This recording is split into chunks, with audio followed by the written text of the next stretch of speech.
प्रभु बड़े ही प्रसन्न मन हो करके बोले कि ऐसा है, हमारे ये इष्ट देवता हैं, हमारे आराध्य हैं, इसलिए इनका नाम होगा रामेश्वर। वहां जितने बानर भालू बैठे थे बोले कि प्रभु इस रामेश्वर शब्द का अर्थ क्या है वह भी हमें समझा दीजिए जरा। भगवान श्री राघवेंद्र सरकार बोले कि इस रामेश्वर शब्द का अर्थ बहुत सुंदर है। देखिए संस्कृत में 5 समास होते हैं। कितने? 5 लगभग, जिनमें एक समास है तत्पुरुष समास। तो तत्पुरुष समास कई विभक्तियों में किया जाता है। तो इस रामेश्वर शब्द में भगवान श्री राघवेंद्र सरकार षष्ठी तत्पुरुष समास करते हैं और अर्थ क्या करते हैं कि रामस्य ईश्वरः रामेश्वरः, राम जी के जो ईश्वर हैं वह है रामेश्वर। अब जैसे यह अर्थ किए वैसे डमरू त्रिशूल लिए शंकर भगवान प्रकट हुए और बोले कि नहीं नहीं ये अर्थ नहीं होगा, इसका दूसरा अर्थ है।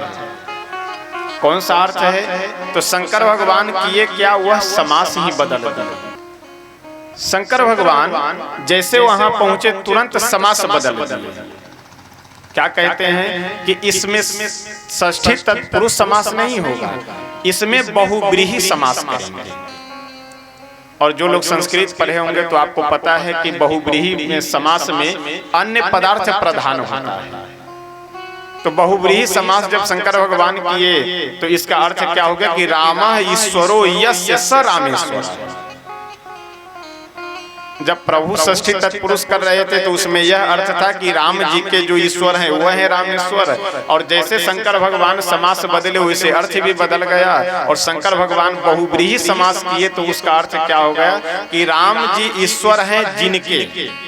अब दोनों में ध्यान दीजिएगा, राम जी के ईश्वर हैं जो, यानी शंकर भगवान प्रधान हो गए, और राम जी ईश्वर हैं जिनके, इसमें राम जी प्रधान हो गए।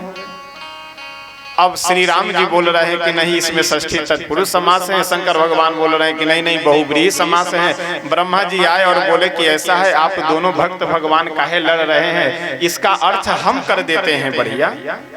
तो ब्रह्मा जी क्या किए, ये दोनों समास बदल दिए, दोनों को हटा दिया। और कौन सा समास? द्वंद्व समास करते हैं। और द्वंद्व समास में उभय पद प्रधान होता है, यानी प्रथम पद भी प्रधान होगा और द्वितीय पद भी प्रधान होगा। और द्वंद्व समास का अर्थ करते हुए ब्रह्मा जी बहुत सुंदर कहते हैं कि रामश्च ईश्वरश्च रामेश्वरः।